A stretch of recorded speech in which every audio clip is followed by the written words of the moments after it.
My husband's mother is a control freak who made our lives a living hell, so I gave my husband an ultimatum. She went absolutely insane and got arrested for assaulting me when she found out. My husband is the ultimate mama's boy, and even 3 years into our marriage, he gossips to her about every one of our problems. If we have a disagreement about the dirty dishes, he calls her to complain about me. If we disagree on what movie to watch, he calls her so she can convince me to go with his suggestion. However, this isn't the worst of it. He asks his mom for permission to do things. If we have a date night planned, he calls her to ask her if he can go out. Last week, she told him that it was too late to go to a restaurant with me at 9. He listened to her and canceled the reservation. She calls him at 10:30 on the dot every night to tell him that it's bedtime, and he religiously listens to her, even if going to bed interrupts what we're doing. I used to confront him about this, but instead of responding to me, he would call his mom and ask her to explain to me why their relationship is the way it is. The one time I convinced him to try put his foot down, he called his mom, but then came back into me 20 minutes later and started berating me for trying to manipulate and control him. I feel as if specific examples are needed to really understand how insane his mother is. When John and I were dating, we were planning a weekend getaway. We needed something romantic just for the two of us. I was excited. I imagined a cozy cabin in the mountains where we could enjoy some much-needed alone time. But before we even finalized the details, John said he needed to check with his mom first. I laughed it off at the time. I figured he was just being considerate. Maybe she was protective because he's her only child, I thought. But then, he actually called her to ask if we could stay at the cabin. She told no. Apparently it was way too dangerous, and her precious boy isn't used to being so far away from her. He took her word on it and told me we couldn't go. I asked him if he wanted to himself, and he shrugged. He said it didn't matter whether or not he wanted to. His mother said no, and that's all there was to it. We ended up staying in my house for the getaway, as it was the only place his mother deemed safe. That was a huge red flag, and I wish I had not ignored it. Whilst we were dating, there were countless times during our dates when his mother would call him, sometimes more than once, to check in or remind him of something trivial, like taking his vitamins or avoiding certain foods. I brushed it off as quirky, thinking that once we were married, he'd set boundaries and she'd back off. But here we are, years into our marriage, and nothing has changed. Linda is just as overprotective as she was when we first started dating, if not more. Things came to a head on our anniversary. It was our 3rd wedding anniversary, and I'd planned a romantic evening for us. Dinner at the place where we had our first date, followed by a night at a cozy little B&B just out of town. I was so excited to surprise him,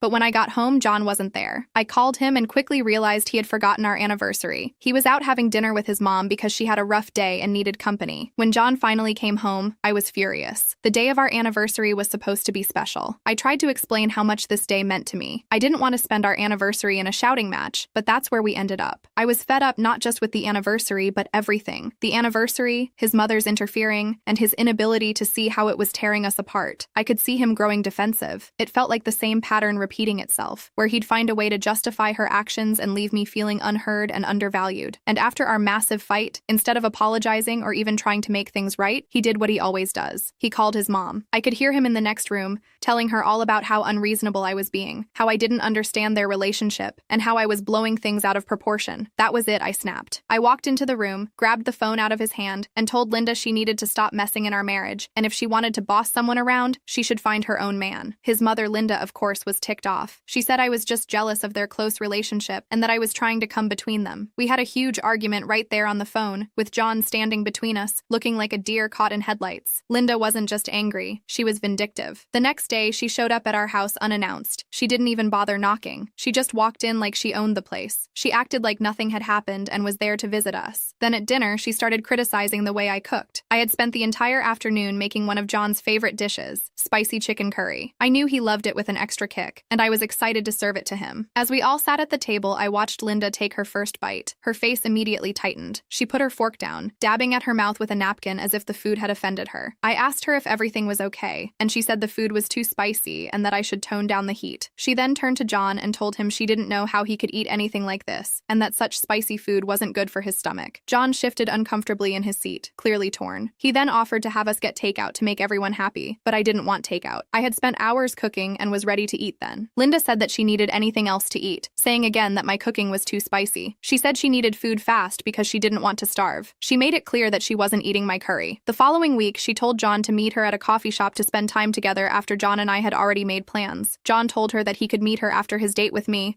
but she was persistent. She told him to bring me along and that it had been too long since they'd spent mother-son time together. When we arrived at the coffee shop, Linda was already seated. She greeted John warmly and barely acknowledged me as I slid into the seat next to him. I could feel her eyes scanning me from head to toe. I wore a simple sundress and some sandals. As soon as we ordered, Linda leaned back in her chair and said to me, "Well, isn't that an interesting choice? Not many people would dare to wear something like that nowadays, but you don't care about standing out, do you?" I forced a smile, trying to brush off her curve, the restraining order. She lost it. She got violent and actually pushed me and grabbed my hair. The police were called, and Linda was arrested for assault. John was in shock. He couldn't believe how far his mom had gone, and for the first time, he saw how toxic her behavior really was. He went to visit her in jail, hoping to talk some sense into her, but she refused to apologize. She told him that he was making a huge mistake and that he would regret choosing me over her. John was heartbroken. He knew he had to make a choice, but it was tearing him apart. After a long conversation, John finally decided that he needed to cut ties with his mom for the sake of our marriage and his own happiness. It wasn't an easy decision, and I could see how much it hurt him, but he knew it was the right thing to do.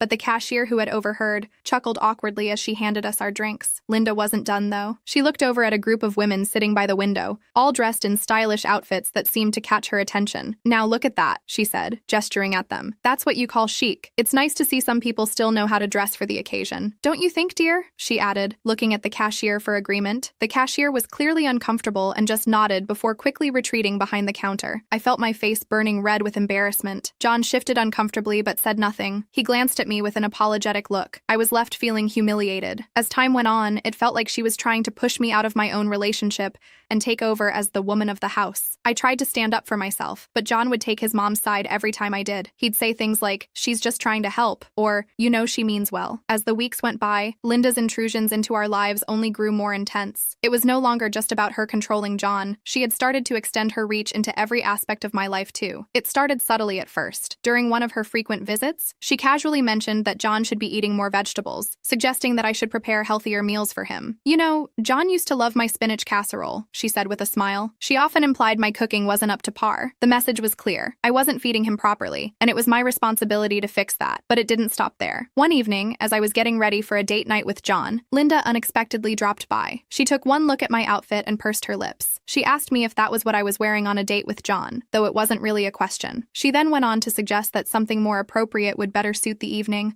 like a more conservative dress or something else classy, rather than the outfit I had chosen. I was left standing in front of the mirror, suddenly second-guessing my choice, even though it was something I had felt confident in every other time I wore it. The final straw came one night when Linda stayed over after dinner. We were saying our goodnights when she casually mentioned that John always performed best at work when he got at least 8 hours of sleep. She said we both should be in bed by 10. Her tone made it sound less like advice and more like a command. I could hardly believe it. She was dictating my bedtime as if I were a child who needed to be told when to go to sleep. I began to dread her visits. I knew they would come with another round of criticisms and suggestions. It was like living with a dictator. The worst part was that John didn't see anything wrong with it. He thought his mom was just being caring and concerned, but I knew better. She tried to control every aspect of our lives, and I was fed up. Finally, I told John he needed to choose me or his mom. I didn't want to do it, but I couldn't live like this anymore. I told him that I married him, not his mom, and that I wasn't going to continue in a marriage where she controlled everything. John was devastated. He tried to convince me that we could all get along and that I just needed to be more understanding, but I stood firm. I told him that if he didn't set boundaries with his mom, I was done. John agreed to talk to his mom, but when he did, all hell broke loose. Linda was furious. She told him that he should never choose his wife over his own mother, and she even threatened to cut him off if he didn't do what she said. John was torn. He loved his mom but didn't want to lose me either. He was stuck in the middle, and it was tearing him apart. Linda started spreading lies about me to our friends and family,